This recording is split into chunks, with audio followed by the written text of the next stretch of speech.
என் தங்கப்பிள்ளையே, இன்று உன் தாயானவள் உனக்காக கொண்டு வந்திருக்கின்ற இந்த அதிர்ஷ்ட செய்தியினை எக்காரணம் கொண்டும் தள்ளிவிட்டு விடாதே. என் பிள்ளையே, நாளைய தினம் உன் இல்லம் தேடி வருகின்ற ஒரு பெண் 2 நாட்கள் உன் இல்லத்திலேயே தங்கியிருந்து இந்த முக்கியமான விஷயத்தை உன்னுடைய வாழ்க்கையில் முடித்து வைக்க வேண்டும் என்கின்ற முடிவெடுத்திருக்கின்றாள். இந்த பெண் யார்? இன்றைய தினம் அவள் உன்னை தேடி வருவதற்கு என்ன காரணம்? அப்படியே இவள் உன்னை தேடி வந்தாலும் உன்னுடைய வாழ்க்கையில் இவள் என்ன விஷயத்தை நடத்தப் போகிறாள் என்பதனை நீ நிச்சயமாக தெரிந்து கொள்ள வேண்டிய நேரம் இது. என் குழந்தையே, வாழ்க்கையில் ஆயிரம் கஷ்டங்கள் வரும் பொழுதெல்லாம், யாருமே நமக்கு துணை இல்லை என்று நினைக்கின்ற பொழுதெல்லாம் யாராவது ஒருவரின் உதவி அந்த நேரத்தில் உன்னை தேடி வந்து உனக்கு கிடைக்கும் பொழுது அதை நினைத்து என் பிள்ளை நீ பெருமகிழ்ச்சி அடைந்திருப்பாய் அல்லவா? அந்த ஒரு நொடி நீ தெய்வத்தை முழு மனதார நினைத்திருப்பாய் அல்லவா? நாம் ஆசைப்பட்ட விஷயங்கள் எல்லாமுமே தெய்வத்தினுடைய அருளால் நமக்கு கிடைக்கிறது என்று சொல்லி என் குழந்தை நீ நிச்சயமாக மனதார நம்புகிறாய் அல்லவா? உன்னுடைய இந்த நம்பிக்கைக்குரிய பலனை நான் நிச்சயமாக என்றும் என்றென்றும் உனக்கு கொடுப்பேன் என்பதனை நீ மறக்காதே. உன் தாயானவள் ஒருவரை பற்றியோ ஒரு விஷயத்தை பற்றியோ உனக்கு சொல்ல வருகிறேன் என்றால் நிச்சயமாக இந்த விஷயத்திலிருந்து உனக்கு நீ வேண்டிய விருப்பங்களும் நீ எதிர்பார்க்கின்ற திருப்பங்களும் இந்த வாழ்க்கையில் உனக்கு நடக்கும் என்பதனை நீ புரிந்து கொள். ஒருவர் உதவியை செய்ய வந்துவிட்டு செல்வதற்கும் 2 நாட்கள் தங்கியிருந்து உனக்கு உதவியை செய்வதற்கும் நிச்சயமாக நிறைய வித்தியாசங்கள் இருக்கின்றது. அவர்கள் உன்னோடு இருந்து உன்னுடைய கஷ்ட நஷ்டங்களை எல்லாம் தெரிந்து கொண்டு உனக்கு எதை நடத்த வேண்டும் என்று நினைத்தாலும் அதை நீ முழுமனதார ஏற்றுக்கொள்ள எப்பொழுதுமே தயாராக இருக்க வேண்டும்.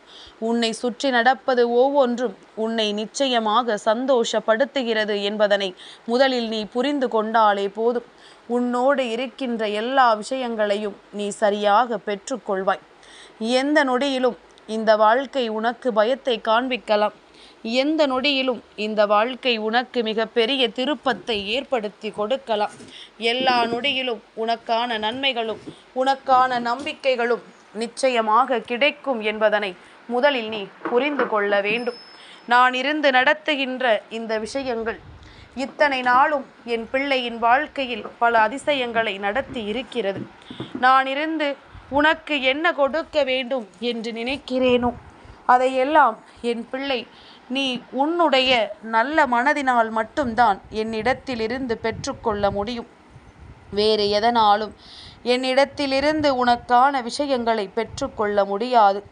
நாம் நினைத்து விட்டால் வராகியை நம் இல்லத்திற்கு கொண்டு வந்து விடலாம். நாம் நினைத்து விட்டால் வராகியை நாம் வணங்கி விடலாம். நாம் நினைத்தால் வராகிக்கு செய்ய வேண்டிய அத்தனை விஷயங்களையும் செய்யலாம். ஆனால் வராகி நினைத்தால் மட்டும்தான் அவளினுடைய ஆசிகளை உனக்கு கொடுக்க முடியும். அப்படியானால் அதற்குரிய தகுதிகளோடு நீ இருக்க வேண்டும். அதற்குரிய விஷயங்களை எல்லாம் நீ சரியாக பெற்றிருக்க வேண்டும். உன்னோடு நான் இருந்து உனக்கு தருவதையெல்லாம் என்னவென்று நீ உணர்ந்திட்டால் உன்னை சுற்றி நடக்கின்ற விஷயங்கள் ஒவ்வொன்றும் என்னவென்று உன்னால் சரியாக தெரிந்து கொள்ள முடியும். எதிர்பாராத நேரங்களும் எதிர்பாராத திருப்பங்களும் என்றென்றும் இந்த வாழ்க்கையில் உனக்கான நல்ல நேரத்தை உருவாக்கி கொடுக்கும் என்பதனை என் குழந்தை நீ புரிந்து கொண்டால் போதும். எதிர்பாராத பல நன்மைகளை எல்லாம் இந்த வாழ்க்கை உனக்கு கொடுத்திருக்கின்றது.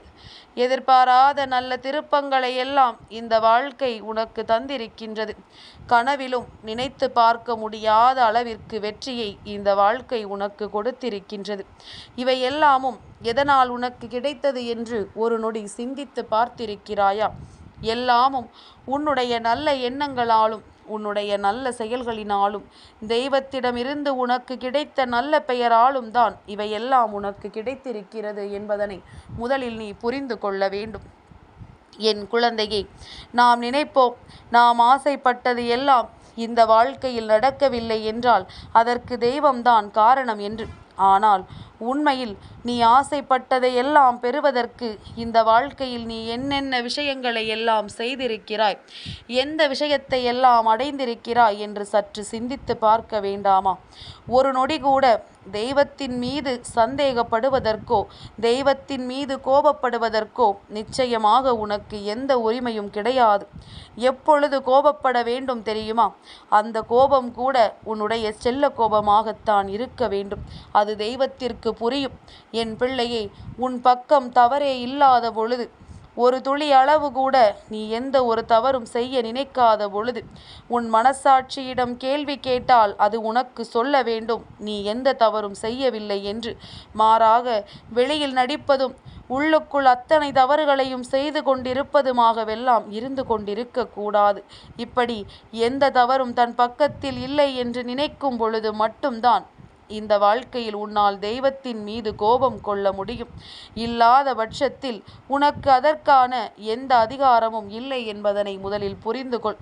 உன்னுடைய முயற்சிகள் உச்சத்தை தொட்டுவிட்ட பொழுது, இந்த வாழ்க்கை உனக்கான சந்தோஷத்தை கொடுத்து விட்ட பொழுது, இதிலிருந்து நீ நினைத்த வெற்றியையெல்லாம் நிச்சயமாக பெற்றுக்கொண்டாயானால் அதிலிருந்து நான் உனக்கு தர நினைப்பதையெல்லாம் சர்வ நிச்சயமாக நிறைவாக தந்திடுவேன் என்பதனை முதலில் நீ புரிந்து கொள். என் குழந்தையே, நல்லது ஒருவருக்கு நடத்த வேண்டி ஒருவர் முடிவெடுத்து விட்டால், அதிலும் குறிப்பாக உன் தாயானவள் நான் முடிவெடுத்து விட்டால், அதன் பிறகு அந்த முடிவிலிருந்து நான் ஒருபொழுதும் மாற மாட்டேன். இந்த முடிவிலிருந்து ஒருபொழுதும் உனக்கு கொடுக்காமல் செல்ல மாட்டேன். அதனால் எந்த நொடியிலும் வராகி மட்டும் உன் வாழ்க்கையில் உன்னை ஏமாற்ற மாட்டாள் என்பதனை நீ புரிந்து கொள். தெய்வங்கள் அத்தனை பேருமே உன்னை ஒரு நாளும் ஏமாற்றிவிட மாட்டார்கள் என்பதுதான் உண்மை. இந்த மனிதர்களை வைத்து நீ தெய்வத்தோடு ஒப்பிட்டு பார்க்காதே.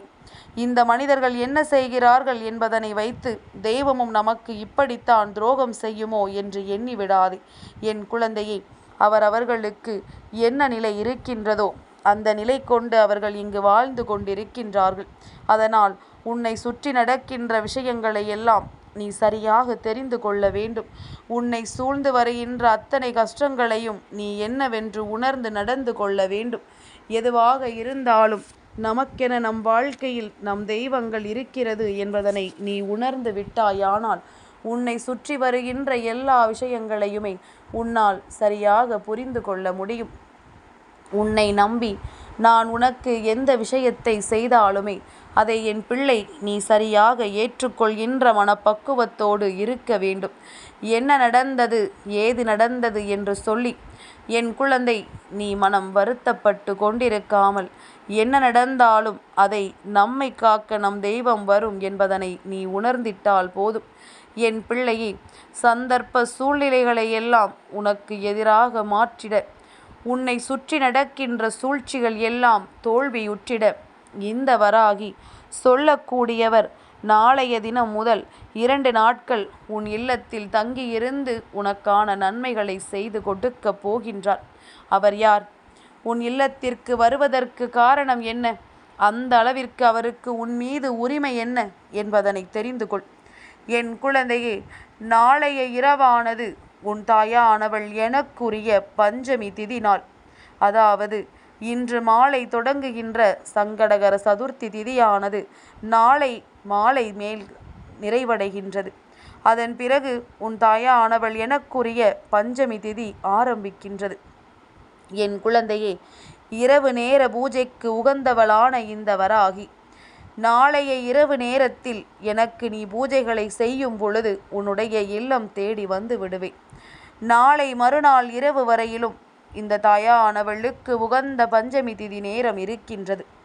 என் குழந்தையே, அந்த நேரம் வரையிலும், அதாவது நாளைய இரவு முதல் நாளை மறுநாள் இரவு வரை இந்த வராகி 2 நாட்கள் உன் இல்லத்தில் தங்கி இருக்க போகின்றேன். என் குழந்தைக்கு ஒரு சில விஷயங்கள் முற்றுக்கு வர வேண்டிய நேரம் வந்துவிட்டது. ஒரு சில பிரச்சனைகளுக்கு முடிவு கட்ட வேண்டிய நேரம் வந்துவிட்டது. உன்னை சுற்றி நடப்பதும் இந்த வாழ்க்கை உனக்கு கொடுப்பதும் எதுவாக இருந்தாலுமே அதிலிருந்து நான் உனக்கு தர வேண்டிய பல நன்மைகளை நீ பெற வேண்டிய தருணம் உனக்கு வந்துவிட்டது. என் பிள்ளையே, அம்மா அமர்ந்து விட்ட இல்லத்தில் நிச்சயமாக நல்லது நடந்தே தீரும். அதுவும் இது போன்ற பஞ்சமி நாட்களில் நான் உன் இல்லத்தில் தங்கிவிட்டேனானால் அங்கு நான் எதையாவது சாதித்து கொடுக்காமல் அங்கிருந்து செல்ல மாட்டேன் என்பதனை முதலில் நீ புரிந்து கொள்ள வேண்டும். நான் இருந்து கொடுக்க நினைக்கின்ற வெற்றியை நான் நிச்சயமாக அங்கு கொடுக்காமல் அங்கிருந்து செல்ல மாட்டேன். எந்த நேரத்திலுமே எதுவாக இருந்தாலுமே நாம் ஆசைப்படுகின்ற விஷயங்கள் அத்தனையும் ஆசைப்பட்டது போல இந்த வாழ்க்கையில் நடக்க வேண்டும் என்பது உன்னுடைய முடிவானால் அதற்கு ஏற்றது போல உன்னை எப்பொழுதும் நீ தயாராக வைத்திருக்க வேண்டும். உன்னுடைய இந்த நிலையில் நீ மாறாமல், இந்த சூழ்நிலையில் எந்த ஒரு மாற்றங்களையும் நீ கொண்டு வராமல் எப்பொழுதுமே பெருமகிழ்ச்சியோடு நீ இருந்து கொண்டிருக்க வேண்டும். நம்பிக்கை என்ற ஒன்று ஒருவருக்கு இருக்கும் வரை இந்த வாழ்க்கையில் எல்லா நேரமும் நல்ல நேரம்தான். நான் வருகிறேன், 2 நாட்கள் தங்கி இருக்கிறேன் என்று சொன்னதும் என் குழந்தை சட்டென்று அதற்காக நீ பெருமகிழ்ச்சியும் அடையாமல் கவலையும் உறாமல் சாதாரணமாக நிற்கிறாய் என்றால் அதற்கு என்ன காரணம்? அம்மா எதை சாதிக்கப் போகிறாள் என்று நாமும் பார்க்கத்தானே போகிறோம் என்றுதானே அர்த்தம். என் பிள்ளையே, எந்த ஒரு குழந்தை அம்மா நம் இல்லத்திற்கு வந்தால் மட்டும் போதும் என்று நினைத்து நான் சொன்ன வார்த்தைகளை கேட்டு சந்தோஷத்தில் துள்ளி குதித்ததோ அதுதான் என்னுடைய பிள்ளை. என் குழந்தை யாரென்று உனக்கு சந்தேகம் வருகிறதா? என் குழந்தை யாரென்று உனக்கு தெரிந்து கொள்ள வேண்டுமா? நீ இப்படி தெரிந்து கொள். நான் தான் உன் வாழ்க்கையில் வரப்போகிறேன் என்று தெரிந்ததும் நீ சந்தோஷத்தில் துள்ளி குதித்தாய் என்றால் அது போதுமே. அம்மா உன் இல்லத்தில் நிரந்தரமாக இருப்பதை உன்னால் உணர்ந்திட முடியும். நான் இருந்து நடத்துவதை உனக்கு என்னவென்று நிச்சயமாக உணர முடியும். இத்தனை காலமும் இந்த வாழ்க்கை உனக்கு கொடுத்தது அத்தனையும் உன்னை நல்வழிப்படுத்துகிறது என்பதனை முதலில் நீ புரிந்து கொள்.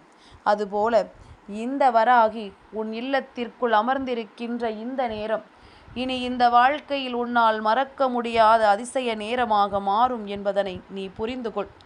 நான் தங்கிவிட்ட இல்லத்தில் தீய சக்திகள் ஒருபொழுதும் அண்டாது. உன்னை அருகில் நெருங்க வேண்டும் என்று நினைக்கக்கூட அதனால் முடியாது. நான் இருந்து அத்தனையையும் ஒழித்து கட்டி விடுவேன் என்பதனை என் குழந்தை நீ புரிந்து கொள்ள வேண்டும். உன்னோடு இந்த வராகி உனக்கு கொடுக்கக்கூடிய வெற்றிகள் ஒவ்வொன்றும் இனி நீ சொல்லி சொல்லி பெருமைப்படுகின்ற அளவிற்கு இந்த வாழ்க்கையில் பல நல்ல மாற்றங்களை நிச்சயமாக கொண்டு வந்து கொடுக்கும் என்பதனை நீ மறந்து விடாதே. உன்னோடு எந்த நிலையிலும் நான் வருவதை நீ உணர்ந்திட்டாலே போதும். இனி நடக்கக்கூடிய விஷயங்கள் அத்தனையும் உன்னை சரியான பாதையை நோக்கி அழைத்து செல்லும் என்பதனை நீ புரிந்து கொள்ள வேண்டும்.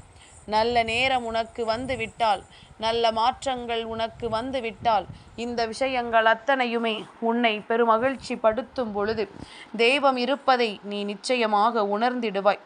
என் பிள்ளையே, சந்தோஷத்தின் பாதையில் ஒருவருக்கு இந்த வாழ்க்கை நன்மைகளை கொடுக்க வேண்டும் என்றால் அதுக்கு எப்பொழுதும் நீ இந்த தாயானவளின் அன்போடும் இந்த தாயானவளின் அரவணைப்போடும் எப்பொழுதும் நல்லபடியாக வாழ்கின்ற குழந்தையாக இருந்து விட்டால் போதும்.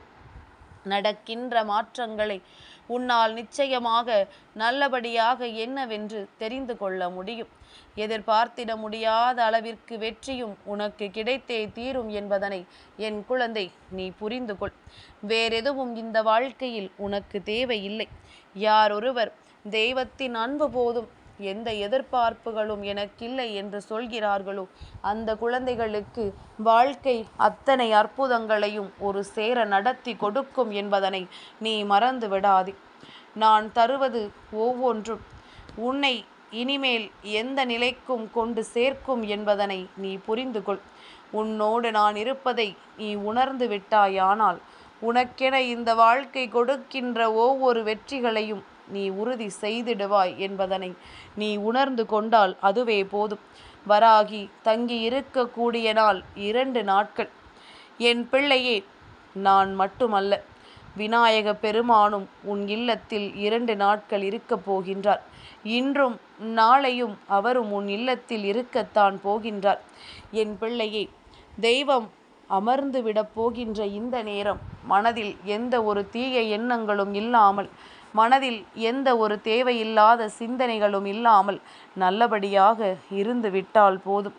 வேறு எதுவும் உனக்கு தேவையில்லை. என் தங்கப்பிள்ளைக்கு இந்த வராகி அம்மாவினுடைய ஆசீர்வாதங்கள் எப்பொழுதும் உண்டு.